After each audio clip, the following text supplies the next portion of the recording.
They didn't just want tea and taxes, they wanted to flip the world upside down. But how did 13 small scattered colonies go from struggling settlements to defying the biggest empire on Earth?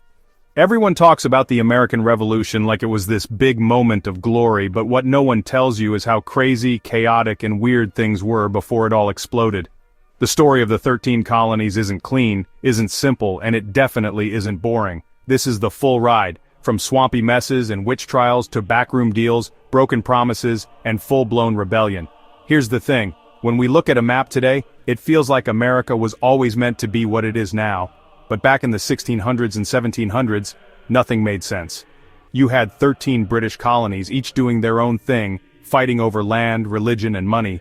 These weren't United States, they were more like jealous siblings fighting over toys, and the big question was, could they ever actually come together?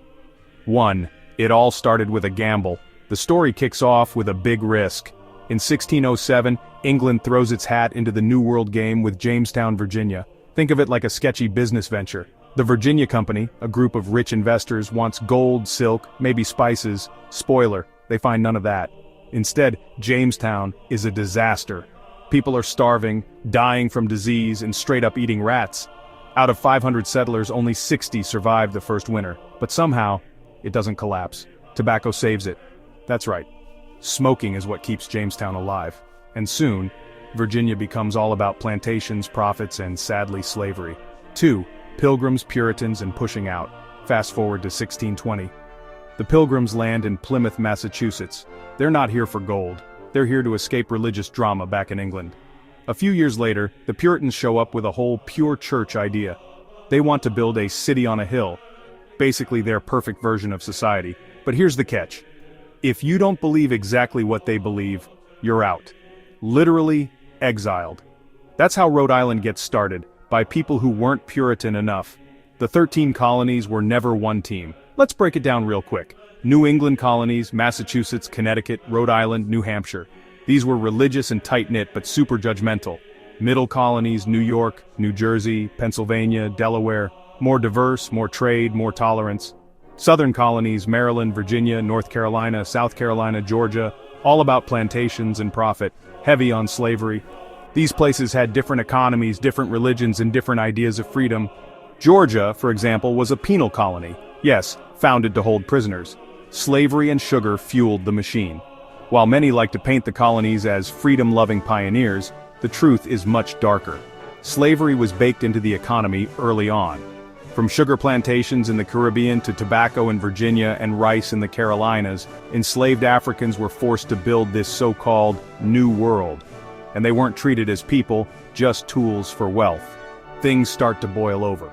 By the mid-1700s, tensions were rising. The British were winning wars, like the French and Indian War, but it was expensive. So what did they do? They taxed the colonies. Stamp Act, Sugar Act, Tea Act. Every act felt like a slap in the face to the colonists, who had no say in Parliament. And that's when the anger starts to bubble. Boston was basically the group chat. If the colonies were all scattered friends, Boston was the one constantly stirring the pot. In 1770, the Boston Massacre happens. British soldiers kill 5 colonists during a protest. Tensions explode. Then comes the Tea Act. Britain thinks it's helping by lowering tea prices, but the colonists see it as a trick. So, in 1773, they dump 342 chests of tea into the harbor, worth over $1 million today. The Boston Tea Party isn't just a protest, it's a declaration of defiance. In response, Britain passes the Coercive Acts, or what the colonists call the Intolerable Acts. Boston's port gets shut down, meetings are banned, soldiers are shoved into people's homes. This isn't just punishment, it's war bait. In 1774, the First Continental Congress meets.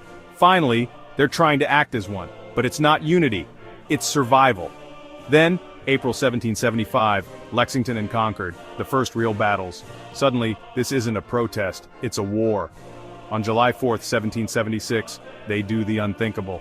13 colonies, each with their own problems and rivalries, sign the Declaration of Independence, not because they were ready, but because they had no choice. Either they break away and build something new, or get crushed by an empire. The story of the 13 colonies isn't about 13 heroes walking hand in hand. It's about messiness, about people fighting over power, religion, and survival. It's about how chaos somehow turned into a country, and it reminds us, real history isn't polished. It's rough, raw, and real. If you enjoy our journey, please like and subscribe to our channel, and if you like our content and want to support me, you are welcome to buy me a coffee. The link is in the description box below.